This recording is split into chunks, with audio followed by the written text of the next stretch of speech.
Hello, everyone. Joshua Gilliland here, one of the founding attorneys of the Legal Geeks. With me to discuss one of the greatest hours in Star Wars ever is Stephen Tolafield and Thomas Harper. And we're going to cover Shadow Warrior from Ahsoka Part 5. Thomas, what did you think of this episode?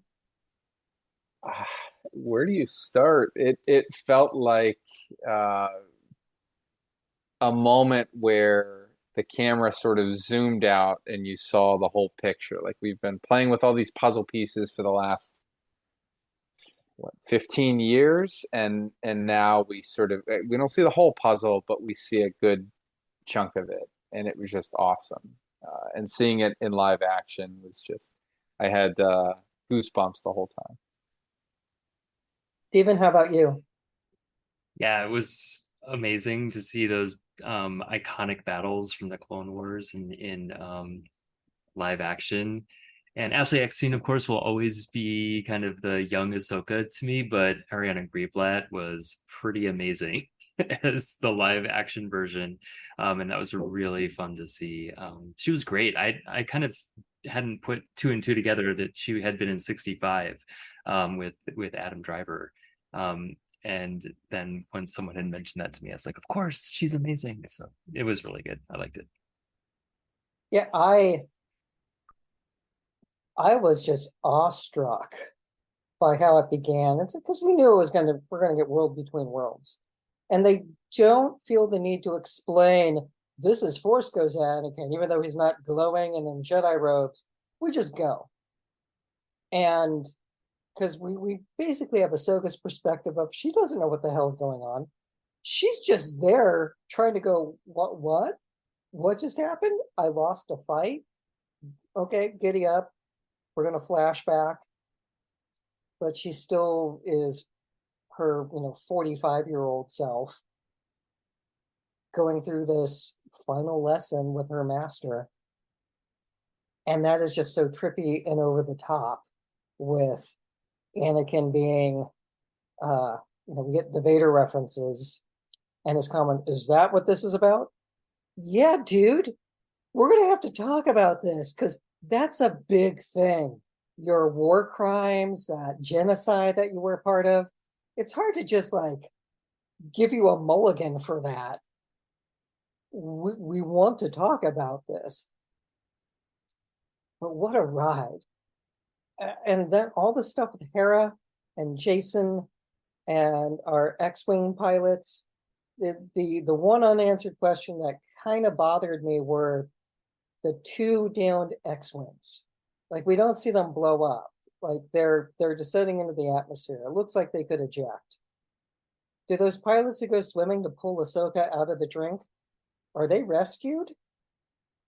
Or did they just put X-Wings in hover mode and jump on the ghost? I don't know. But did those other two survive? What about the Rodian? What happened there? So questions within questions within questions.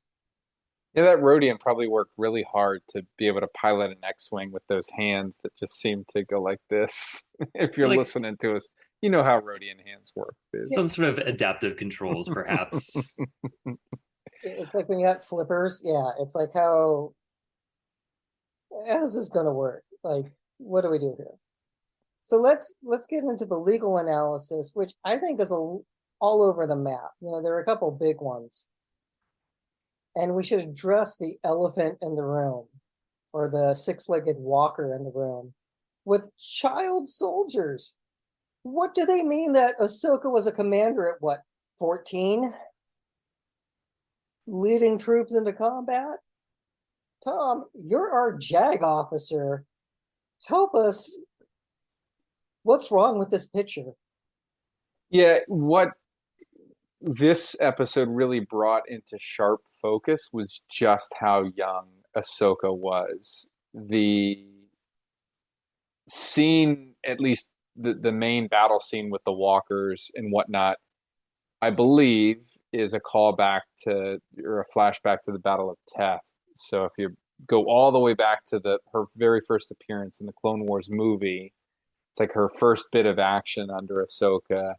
She's 14, and in the show, it's kind of hard to peg, you know, like relative age. You can be told a number, but what does that really look like? But she looks like a kid, and there was a fair amount of discourse online, like, oh, they got it wrong, or the actress was too young. But I think they pegged it exactly right. Um, it's it was meant to send a message about exactly what she's been through in a very visceral way under international law. So the world that we live in is very concerned with children fighting. Children fight all the time, unfortunately, in armed conflicts. And there's a fairly bright line rule that children under the age of 15 cannot be recruited to fight. And children below that 15-year-old mark cannot fight either.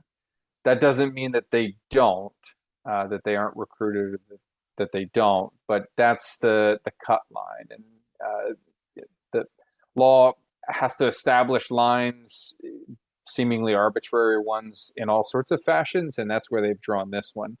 A child under IHL, so the law of war, is anyone under the age of 18, but they separate out that 15, 16, 17 category from the under 15 category and say, part of that's sort of a recognition when these rules were drafted that you do have many nations that are, like the United States, they are running commercials, they are recruiting like the next generation of enlistees and officers and whatnot. It would complicate things if you couldn't do that sort of thing to say American high schoolers or college students. So it's under 15 is the cut line, and that if you're curious where that stems from, so it's sort of multifaceted. You've got the Geneva Conventions and their additional protocols, so additional protocol 1 and 2, which have been around since the late 70s. You also have just sort of a patchwork of laws that have sort of sprung up in response often to children fighting in different parts. So there's the Convention on the Rights of the Child, things like that have come in to strengthen in certain aspects this sort of thing. The Jedi Order just sort of does its own thing, and it's always been a curiosity to me. Not their decision to take young ones away from their family, but that conscious decision to send them into battle at a very young age. Yeah, there's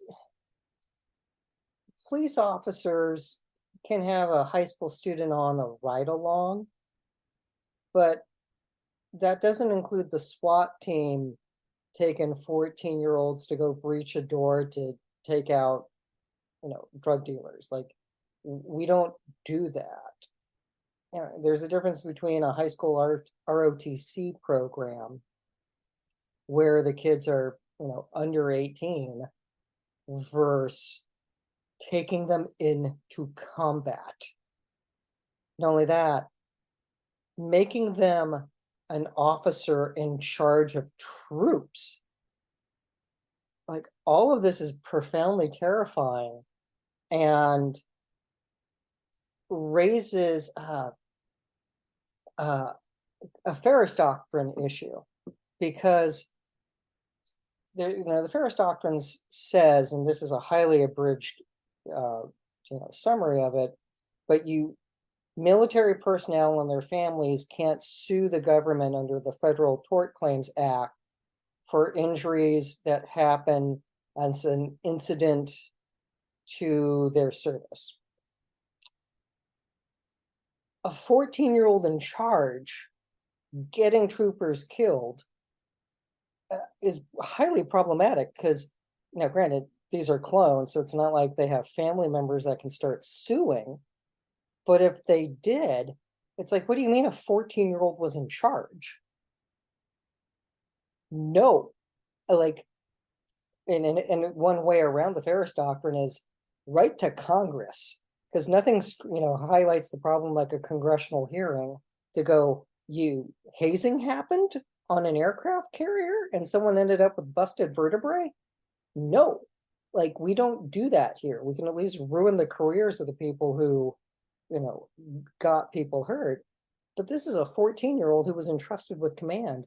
Why was Anakin saying, hey kid, why don't you do the battle plan? So again, just bad.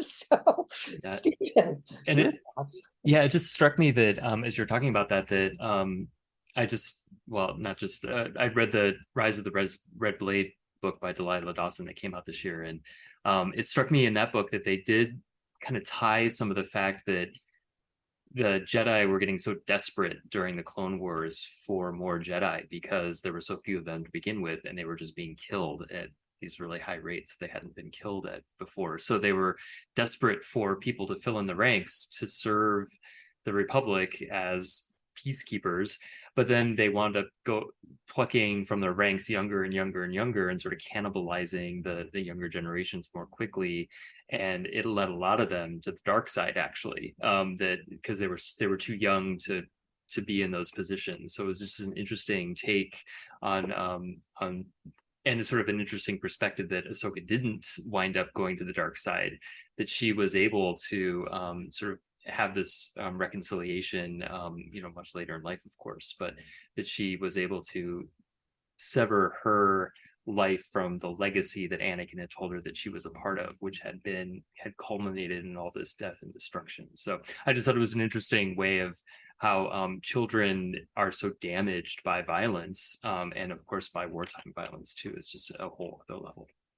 She did leave the order. I mean, it had a Yeah. profound effect on her, and I think there's a reason that she, like, her entire formative years were in combat. I mean, there's like modern day military, even the U.S. that's been up until last year, that was at war for 20 plus years. There's at least breaks between when you're deployed. For her, as it's depicted, it was constant, and you see the effects on a contemporary of hers in Barriss Ophi, who not just sort of broke from the order, but really resorted to sort of violent means to address some of her issues. So there's a litany of reasons, and I think the law recognizes, as it does in other areas, that there are certain classes of people who are just profoundly more vulnerable to injury, whether it's mental or physical, and children are right there at the top of that pile. It's why we have international law. It's why when countries or militias start indoctrinating kids to be child soldiers, that everyone goes time out. Like, this is no, you don't get to kidnap all the boys in the town and convert them into soldiers. No, just as a species, we're against that. It highlights if a war's going badly, the recruits can get younger. And again, that's a bad sign. The end of World War II, there were stories with the Hitler youth being sent in. And it's just like, those are little kids. Like, it's like the war's lost. Like, you're sending children to die for their Fuhrer. And it's like, screw you. Like, it's surrender. You're done. Don't send the kids to die. For the Doctor Who fans out there, there's one of the Tom Baker series. It's like the Genesis of the Daleks or the Dawn of the Daleks. I don't remember the title, but it takes place on the Dalek homeworld when Davros is starting to make the first Daleks, and you have mixes of technology. You see woven clothes versus like machine manufactured clothes, weapons that don't go together because the more advanced stuff is now old, and the surviving generations that are still at war don't have the technical skills to keep making what was made before. And there was a Capaldi episode that also touched on it, where it's it's a biplane dropping advanced bombs by hand, because like they're down to kids. Like they're, and it's like you have the 25-year-old general. It's like, that's a bad sign. That means a lot of people are dead, and what's left, are children and people who are not old enough to be in charge because they lack the experience. So quite the issue for the Clone Wars. Sort of an indictment of the Jedi Order too. Yeah, it just highlights Palpatine's plan to wear down the Jedi by overextending them and getting them to do things that they should not be doing, like fighting a war. There's a difference between war and nation building and peacekeeping. And Jedi are supposed to be the peacekeepers. To turn them into the army, like that's not what their function was. Anywho, why don't we get into Ahsoka's final lesson? If that's intentional infliction of emotional distress. So, Stephen, can you talk us through some of these elements?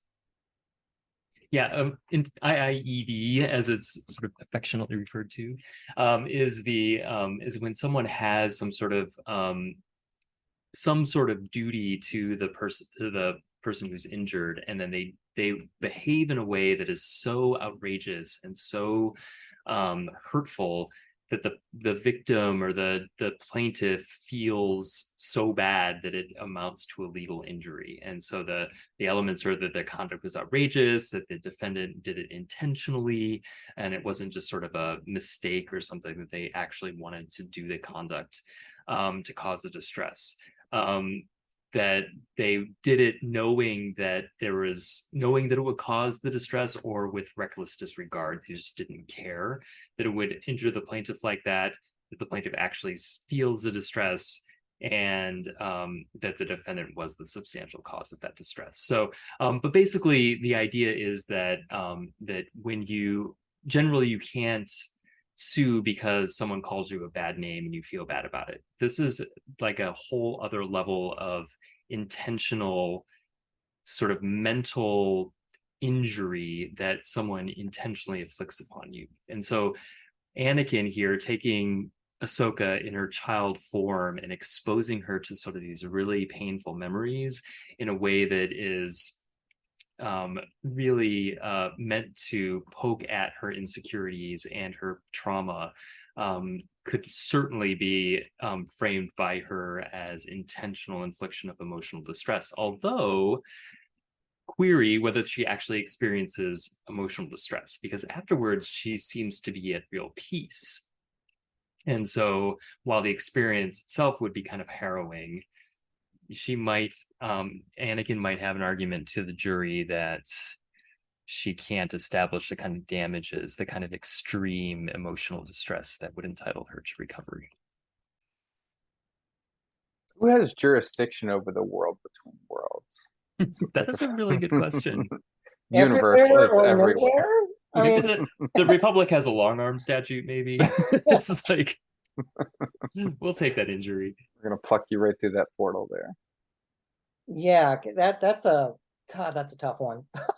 It's like, oh boy, where do we even go? Another way to look at it is that it's everywhere and every when. So everywhere has jurisdiction. It's like going after the TVA. So that it's a similar type analysis of what you're dealing with. Yeah, it's out there, buddy. But again, part of it is, I mean, it could just be pure battery because he comes at her with a lightsaber, like, well, this is kind of attempted murder. You're not above killing children, so I'm on my guard. You have a red flag in your file, so which again I think is part of this, the issue of Anakin goes from MVP, and I think that's from the Clone Wars, and that really wasn't shown in live action well in either Attack of the Clones or the Sith. Revenge of the Sith, because it didn't happen. It was just a bummer. Like, so this, he gets to be MVP Anakin and Vader. And he, again, great job. But that lesson is battery. Like, there isn't a way around it. So Yeah, as you two were talking about this, it kind of entered my mind the comparison to a normal, like a real world training event. So say you were, training for martial arts or judo or something like that. Is there a line that can be crossed by your instructor? So pick your combat sport. She's certainly, this is done. I think Anakin says the line, it's time to finish your training, something along those lines. But I think even within that sphere, you get some step over, partially because of the mental aspect of it. He's subjecting her to those painful memories, but also it does seem like he would kill her.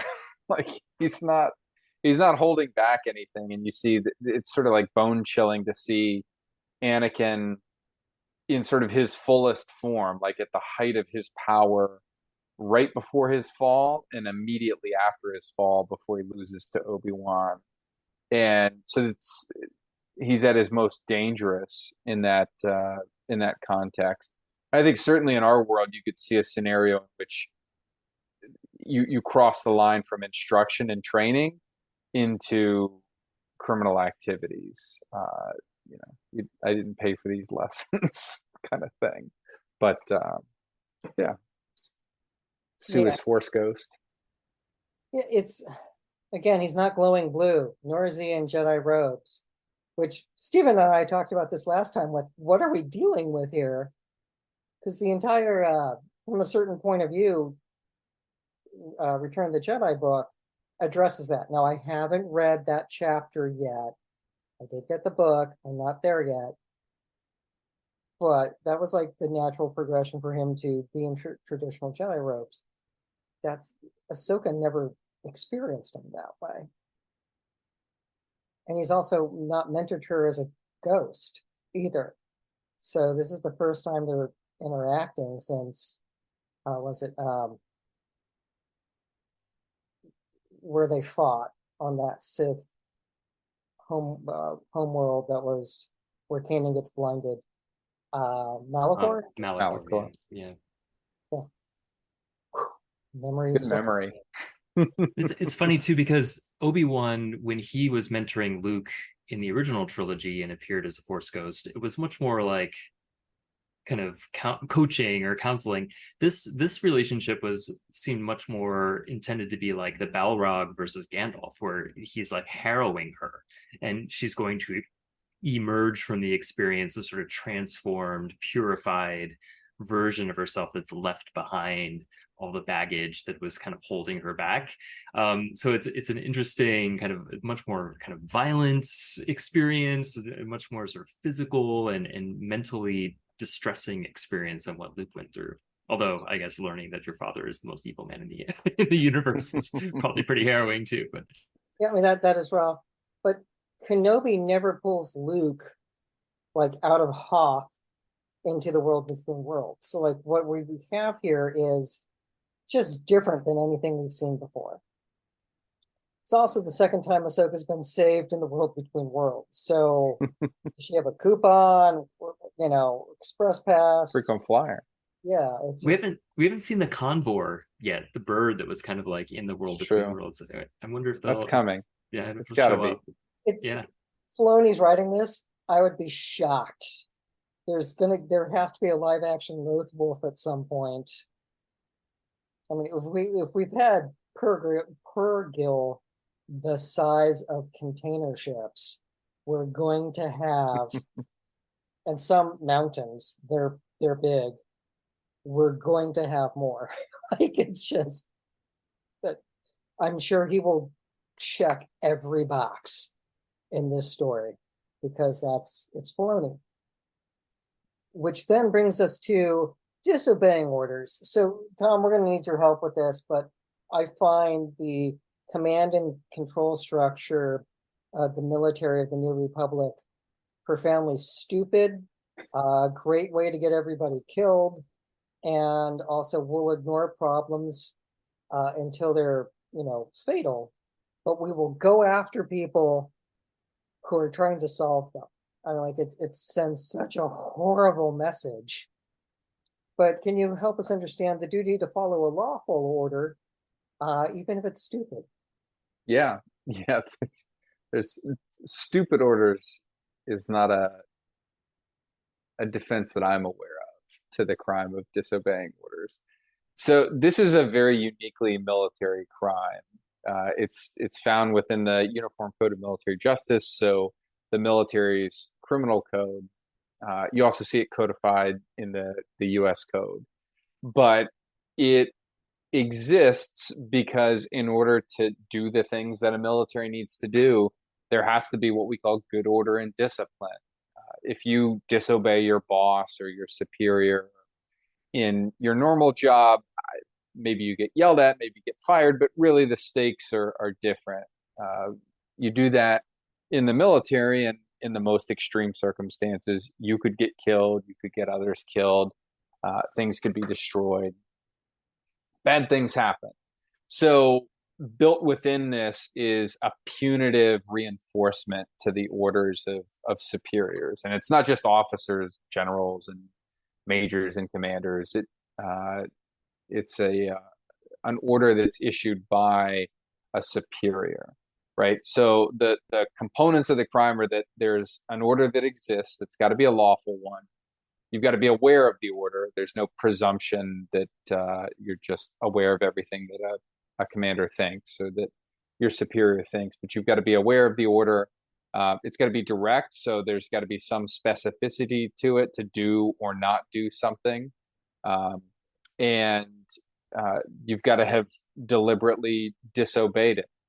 And there's a presumption baked within sort of our structure that orders are lawful. That's your starting point. And you can imagine why that's the case, because if that didn't exist, you would kind of question every single order that you got. Like, well, how do I analyze this? Is this lawful? Is it not? So it's sort of that I know it when I see it standard. But basically, an unlawful order would be anything that is requiring you to do something illegal. So go shoot those civilians or execute these prisoners, or I'm ordering you to go steal me a TV from Walmart, right? Those would be illegal orders. But that's got to be, that's on the defendant to establish and challenge. So that's your starting point. And that deliberateness can be demonstrated in quite a few ways. And so here, I think Hera can't effectively shield the squadron as well. I appreciated her sort of magnanimous gesture that she's going to be the umbrella upon which this crap storm hails down upon. But at the end of the day, each echelon has that receives an order has a duty to follow it. You don't get to say, well, my immediate superior disobeyed, therefore I was just following her orders. This would be a good example where Hera is getting a lawful order, i.e. stand down.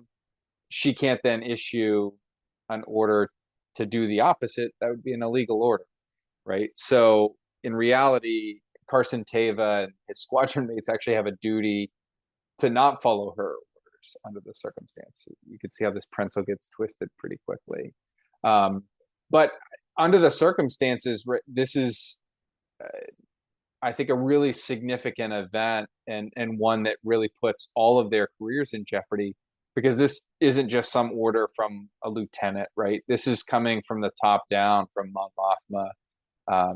I don't know that she styles herself commander-in-chief, but from that very tipping point, or the tip of the spear of the New Republic leadership. I mean, if I were to disobey a direct order from the president of the United States, that would be a problem.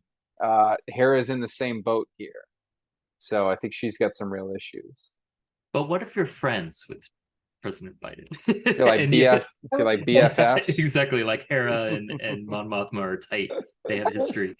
I mean, if Joe called you and said, "Hey, Tom, you can't do that." First off, cool, good on you. I'm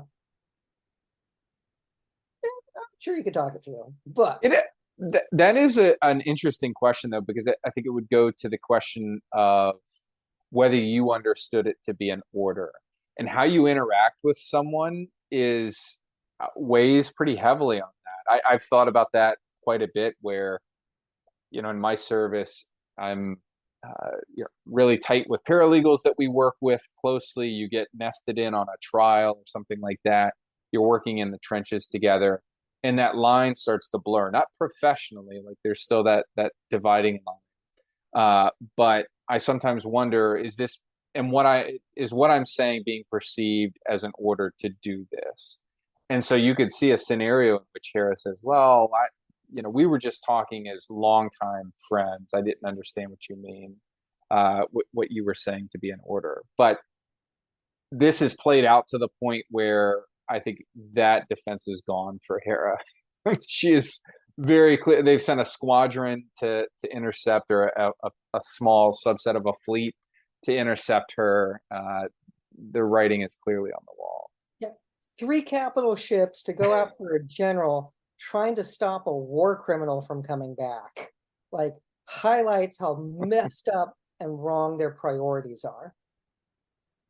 Just, I mean, it's infuriating. With, I'll hold the dumb stick and be in charge of the New Republic. It's just profoundly frustrating.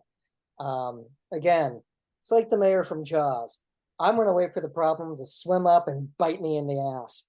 That is the New Republic Senate. Or, giant wave of energy to take out Hosni and Prime. So, yeah, it's she's in trouble. So, which then gets us to, let's go rescue Hera. And is there a duty to rescue Hera? Now, the law on the duty to rescue is there's no duty. Like, if you see someone drowning, you don't have to go rescue them. Makes you a crappy person, but you have no legal obligation.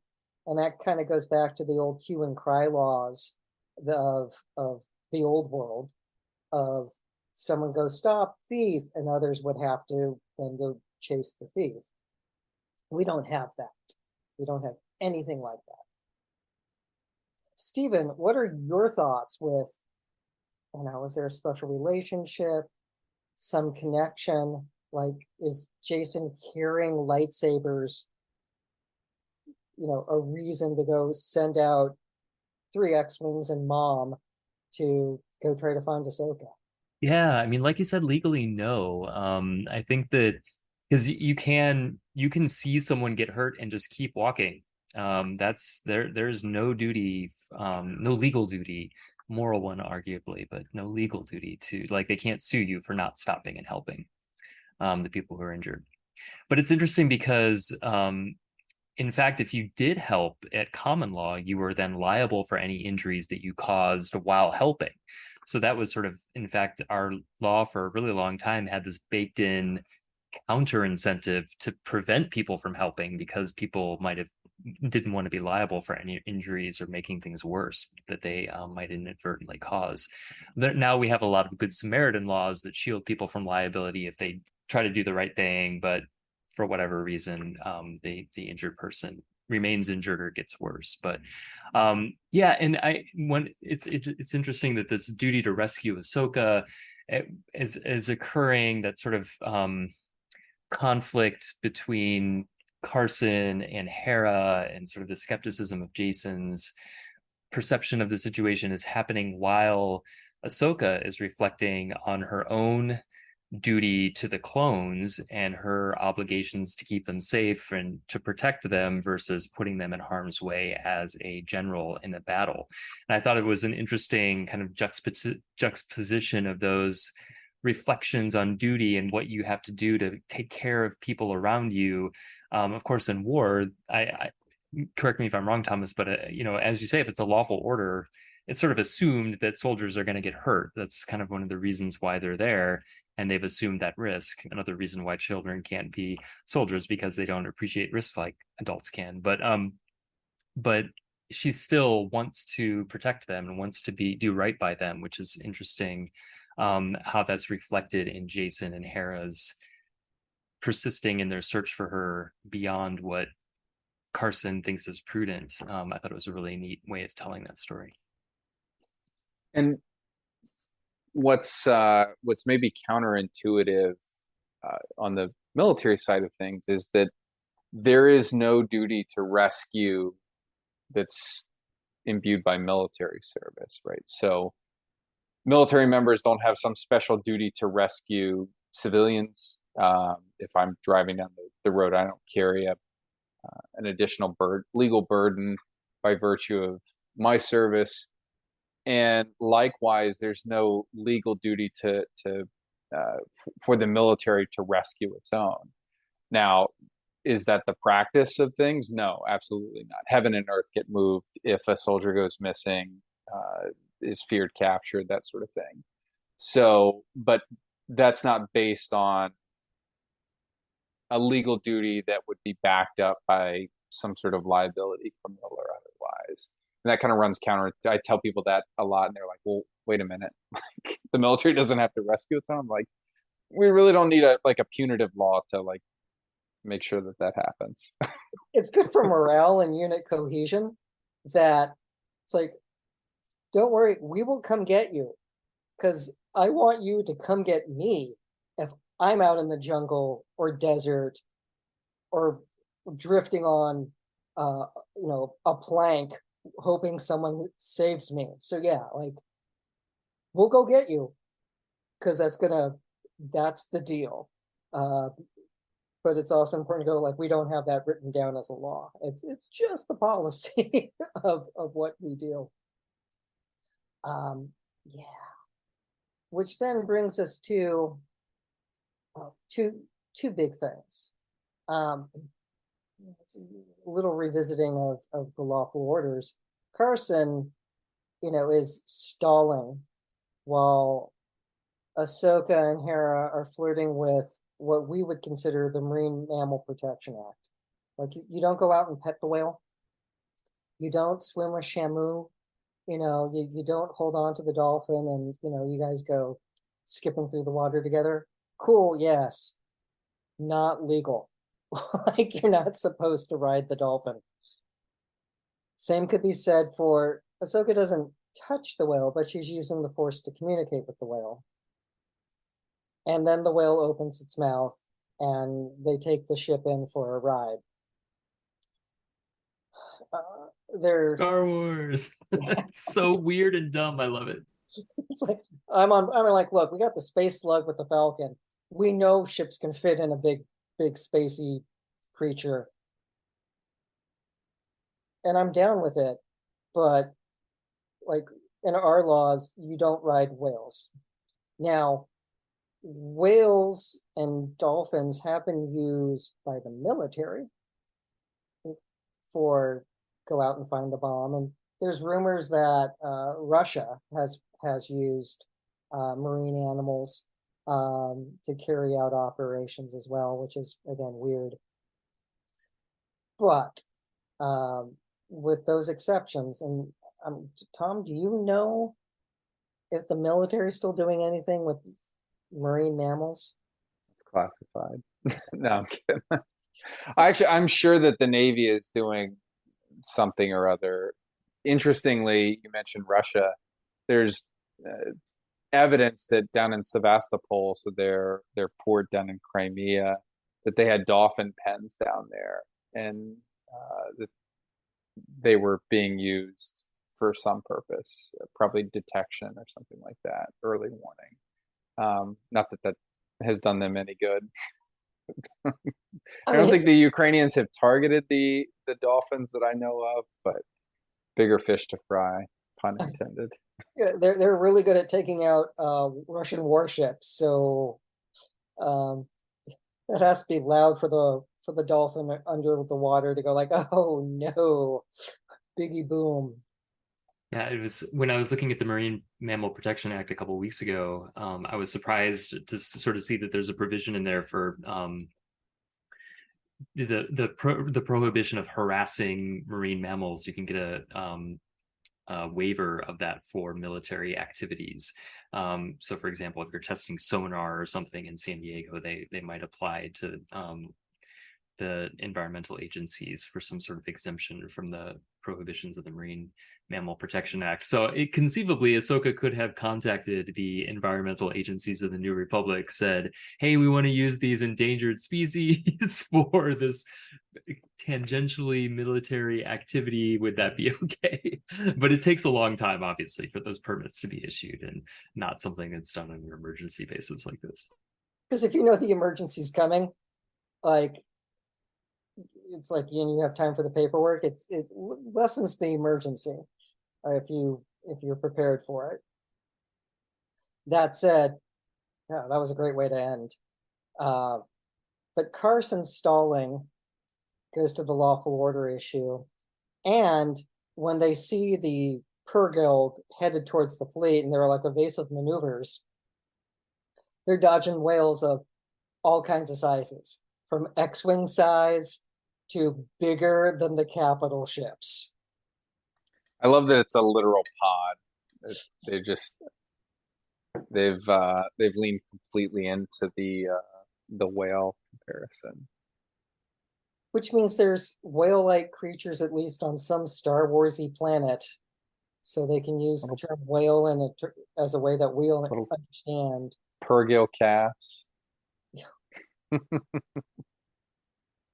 There's still like a part of me that, from when I watched the original Battlestar Galactica in the 70s or 80s, and 78. Yeah, and sort of at the end they wound up on Earth and they had like the motorcycles that flew and stuff.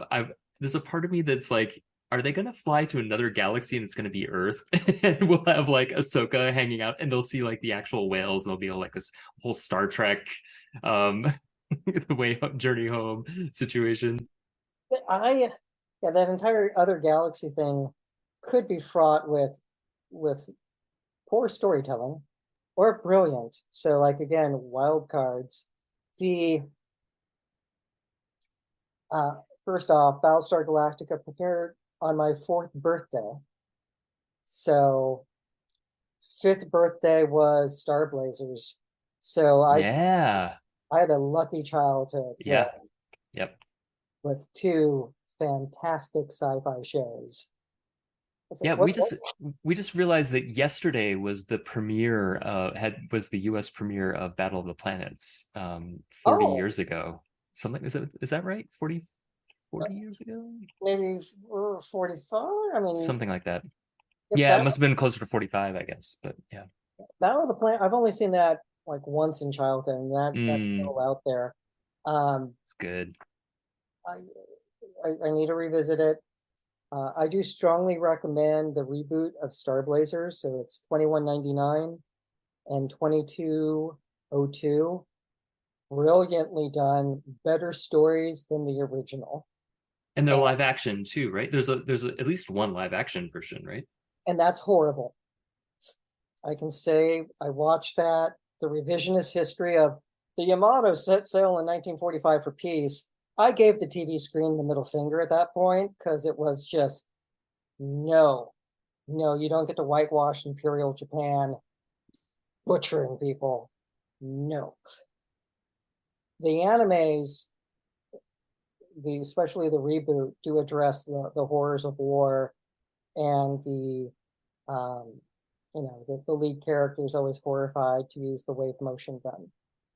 Because it's a giant WMD that can take out a planet. And he doesn't like having to do that. So, but there's none of those qualms with the live action. So, no. Anywho, we're just in a lucky time with great content. I mean, the fact that this episode exists and how good it was, just wonderful. And and as when we finish up this recording, there's a new episode waiting. That's what a time. We're damn lucky. I mean, just, if you had said this 20 years ago, it's like, yeah, right, sure. Yuuzhan Vong incoming. The other galaxy. Yeah, it's oh no. Let's see what they do. With if Thrawn and company's been exiled for 10 years, what are they like now? Again, have they just been doing drills? Like, have they been building up wonder weapons? Or did guys desert? Because that could be a thing. It's like, we're far away, we're not going back. They either would have really strong unit cohesion, or it'd be like going that way. Gonna go make a home. Yeah, I don't know. I'm sure it'll be an interesting question to have answered. So closing thoughts. Stephen, anything? No, I'm really excited to see what's coming next. We only have 3 episodes left. So yeah. Don't say that. Yeah. But then apparently, as long as the Dave Filoni film doesn't follow the path of so many announced films before it. And I just, by the way, I just saw a headline that Taika Waititi's film is apparently no longer happening. I don't believe any of those things. Yeah, okay. It's like the guys from the rumor mill that the Lando series is now going to be a movie. Unless it's on StarWars.com, it's not real. And the way those articles are written is just clickbait. So let's just stay the course. Wait for the strikes to be over, so the people who make these shows that we like are getting paid what they deserve. And the actors and everyone are getting the residuals they deserve, because that's a big problem with streaming. Thomas, any final thoughts? No, I had better see the Chimera, so Thrawn's flagship, in real life, or as close to it as I can get on the other side of the TV by the end of this season, or, well, there's no or. I won't do anything, but I'll be perfectly happy with the season we had. But I'll be a little bit sad because I love my capital ships. Yeah, they can't just do it the tease. And I know. You gotta have it. And show it from underneath so that we can see the artwork, please. And I'm okay if they go flatten a New Republic city or two, just to prove the point. Like, maybe you guys shouldn't ignore problems. The senators need to realize, oh no, we need to deploy the fleet and actually stop this.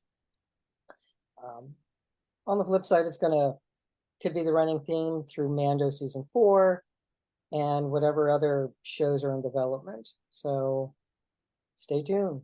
And everyone, thanks for tuning in wherever you are. Stay safe, stay healthy, and stay geeky.